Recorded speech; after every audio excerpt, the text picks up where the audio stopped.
Welcome to this week's weekly rate update. I'm Craig Fuller and here with John Paul. We're talking about what's happened in the freight market. Each week we dive into where the market has been and where it's likely to head over the next couple of weeks. JP, it's been an interesting week to say the least. We've seen volumes up. What are you hearing in the market about rate certainty or strength overall? It's interesting, Craig. I talked to 4 brokers this week who all reported that they were seeing like record volumes. You know, they talked about spikes. They talked about volume being way up, but each one of them individually said they thought it was just their shop. They're like, oh, it's not the broader market. It's just we're taking really good care of We're doing a really good job. Yeah, our customers love us. Yes, yeah. I've heard the same thing, and I've talked to some enterprise asset-based carriers that have said the same thing, talking about their operational changes they made are really paying off. Yeah. But you look at the data, and it's saying the market is actually improving. We're seeing pumping volume. And spot rates aren't really declining that much. They're kind of sideways right now, which is leading to a lot of speculation about, are we at a bottom? Will volumes be high enough to support higher rates? So do you take it, so volumes are up, first of all, and I think that's an encouraging sign. It is interesting because if you look at last year, volumes did decelerate at the end of the month, and typically end of the month you have some level of increase. But it was striking to see how much more volume we saw this year versus last year at the end of July. Yeah, I think part of it might just be that kind of the timing of the summer peaks might be a little off. So we might have had tough comps last month, easier this month, but still, anytime you're 3% above 2018, which everyone says. No, it's a bang up year and more bang. Yeah, so I think if we're trending above 2018, that's pretty unambiguously positive. Except, at the end of 18 was not so great. We'll watch and see how that ends up, but we have a couple of months to see that. But let's talk rates specifically, because that's what this particular show is about.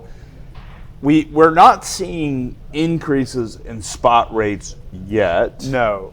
Do you think we hit the bottom? It seems like that. The national average is around $1.42. This is the long haul rates, the long haul dry van spot rates. Yeah. And what's the national averaging? Across all the markets is around 142. Coming from LA to Dallas is around 160. Yep. But this week we had some interesting activity, as you know, on the futures market. People thinking, at least one side of the trade, betting the rates could go up. Well, somebody else, honestly, in a futures market, you have both people shorting and long. So I don't know that you can derive a lot of outcomes other than there's some uncertainty. Well, yeah, some people. So there are 2 big trades that happened on the LA to Dallas lanes, Craig. One of them was for October rates. One of them was for November rates. The October 25 contracts for October LA to Dallas traded at $1.90 a mile. Wow. So that's pretty significant. Someone upside. Thinks that $1.90 is too low. There's too low, and then someone thinks that it won't go that high. Yeah. And then in November, strikingly, it was up to $2.10. Wow. Okay. So someone is taking the long on $2.10 LA to Dallas November, meaning they think that rates are going to be at least that. I'm going to ask a question. So the president tweeted yesterday that he was instituting new tariffs. And I think at this point, it's a foregone conclusion, at least in my mind, that when Donald Trump says he's going to put a tariff on something, he actually follows through with that. He's not bluffing typically. And I think people in the past have thought maybe he was bluffing. He clearly is willing and excited, it seems like, to put tariffs on Chinese imports. He had been defending the tariffs, saying that they were the U.S. government was hauling in billions of dollars on the Chinese tariffs. The one counterexample is the Mexico tariff that never materialized, but that's arguably a different case. The Mexicans really kowtowed really quickly. The Chinese actually do the opposite. Sure. I think it's culturally and some nationalistic pride that they're just not going to. They're not going to respond to that kind of overture. They've made a point of saying they're not going to negotiate under this kind of duress. Yeah, well, so he said that the 10% tariffs on the remaining $300 billion worth of goods from China that hadn't already been subject to tariffs would be tariffed. And he said he would impose these on September 1st. It seems like it's still kind of unclear whether it's goods freight loaded before whether that whether they have to be on the boat by September 1st or on shore by September 1st. It's a tweet, so we don't know yet. And I think maybe that uncertainty and that chaos is something Trump is looking to stoke in the markets. Yeah, but I think it's short term, and like I am a free trade I fundamentally believe that free trade is better, and I think for trucking free trade is good. But short term, this could create some demand of activity. The ports have been driving much of the freight market for the past year. Right. It could create higher demand on some of these lanes. That's right. So. And that's what's so interesting, Craig. I think it was the next day or the day after the futures trade happened on LA to Dallas that we see someone is going to make some money, I would think. Yeah, so hopefully they might be sitting. Whoever was long someone's going to make the November contracts. They're probably sitting pretty right now. They're probably pretty happy with themselves. Maybe we don't know. Yeah, I mean, but it's hard to conceptually, say. Right? What we do know is that warehouse vacancy rates in both LA and Savannah are very low. So historic national average for warehouse vacancy is about 5.8%. Nationally right now, it's about 4.5%.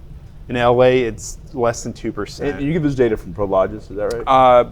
A combination of Prologis and Cushman and Wakefield. Okay. They both released data this week. And they're talking about real tight, just warehouses are at, say, 1.5%? Near the ports? Yeah. So that just means there's no space. There's no space, so stuff will have to move. So they'll have to move it out of the warehouses into the supply chain. Into secondary markets, which are just now. I talked to the head of research from Prologis a couple days ago, and she said that growth is moderating off of an unsustainable pace to a healthy, strong growth environment. So, I mean, there's not a whole lot of slack. I remember spending time with the Prologis folks, and they say about 85, so 15% of vacant, so 85% utilization in the warehouse is what you want for optimal conditions. Right. What you're talking about is 98.5%, because what's been described to me is when... So, this, to be clear, vacancy rate has to do with like the leasing of the facilities. Okay, so there is just no... You're not talking about utilization inside the warehouse. Utilization inside the warehouse, they said, has gone back down to between 85 and 86%. Okay, so we're back to, so you're talking about actual empty warehouses. Right. So they're full, they're running optimally, they're no longer as congested as they were last year especially, but there's no space. Yeah, right. So that means probably bullish for intermodal, I would think. Right. Because intermodal, at least, if you're just moving freight out of your warehouses and getting it into other locations off of the port cities, it's probably bullish. But it's not JIT, so you don't have to have the stuff truck as fast. Which, if it firms up the intermodal rates or even firms up truck rates, that's a good thing for the market. Yeah, and I think in general, it gives trucking carriers a talking point with shippers. Saying that there's uncertainty, saying that there's some of their capacity is tight, capacity doesn't know where to go in the current market. No one knows what their customers are going to want or do in response to these tariffs. And I think all of that can support higher rates. Okay, so I got to ask real quick: bullish or bearish on van rates right now? Bullish. Refrigerated rates? I think I would say bearish at this point. You're more bearish relative to now. Okay. I think the reefer was super tight. tight. You think reefers peaked because of summer? Yeah, I think there's a long tail, especially in South Carolina. Produce is lasting a little bit longer than expected, but it's definitely on the downtrend. And what about flatbed? Bullish or bearish? Bearish.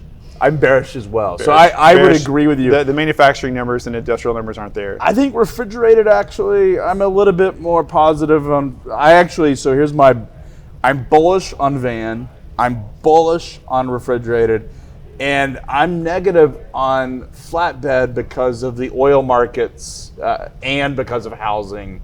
Right. I just think those things are structurally struggling right now. Construction is. So But I think van and refrigerated, I'm more bullish on refrigerated than what you are. Interesting. I think that tariffs are probably good for retail volumes in the short term, but bad for industrial volumes in the short term. Yeah, I'm bullish on refrigerated because of a lot of the forward build out of this on-demand delivery stuff and people wanting fresher goods, and I just think that's bullish. And they didn't see the capacity run up in the refrigerated market that we saw in van. So I think it's somewhat a bit more insulated from the conditions of the market. The thing about reefer is that the networks are more directional than dry van. So food production is more concentrated, whereas food consumption is very distributed. So you don't get like backhauls. And so, there can always, shortages can always pop up. There can always be sort of gaps in capacity. Any view on LTL? I don't know. That's a good question. I think depending on what retail does in the fall, a lot of it's retail driven, and I'm bullish on LTL. They've held up pretty well. I'm bullish. Well, I mean, they're far more insulated from the conditions of the market because they don't have the capacity run-ups. But I'm bullish on LTL because there's been a couple of bankruptcies that have taken out capacity, and I think there's a trend towards more faster supply chains and more throughput, which actually benefits the LTL carriers. Because if you think about it, if you're not waiting for a truckload and you're sending out stuff faster, there may be more advantage in that. And particularly when you have these distribution of warehouses and same day delivery, you're going to have DC to DC or port to DC distribution. But you also in the LTL market you have more smaller shipment sizes going out that are more specialized. And for what it's worth, XPO just had a great quarter. Old Dominion, man. Old Dominion. Old Dominion is the honey badger of the freight market. Like they don't care. They don't care what's happening. Shipment volumes could be down. I think their tonnage per shipment was down. They're still performing. So. I think Mark Solomon in his article about their earnings said they have a reputation for never underpricing their services. I like it. Yeah. I like it. So I certainly would never bet against them. No. They are the bellwether and the strongest player in the market. Well, JP, it's been great. Another week. Anything exciting in the news that you're going to be looking at for next week? I mean, I think we have to wait and see what happens to the tariffs. As more economic data comes in, we'll get more information about what the fall is going to look like. But yeah, that's what I'm waiting for. I'm looking at volumes and I'm looking at rate data just to see where it's at. And I'm excited to see what's happened in the futures market. Yeah, hopefully definitely. this trading momentum as people hedging will have more information about where the market's headed. So we'll be back next week. Every Friday you can tune in to the weekly rate update here from Freight Alley in Chattanooga, Tennessee. Excited to be there. We're going to do this live on stage at FreightWaves Live in Chicago on November 12th and 13th. If you haven't gotten tickets, go to this website right here and pick up your tickets to FreightWaves Live in Chicago. We also have announced FreightWaves Live back in Atlanta. What is previously known as Transparency will actually be called FreightWaves Live. It will be back in Atlanta, and you can get a package on our site as well. Look forward to seeing you. Thank you for tuning in.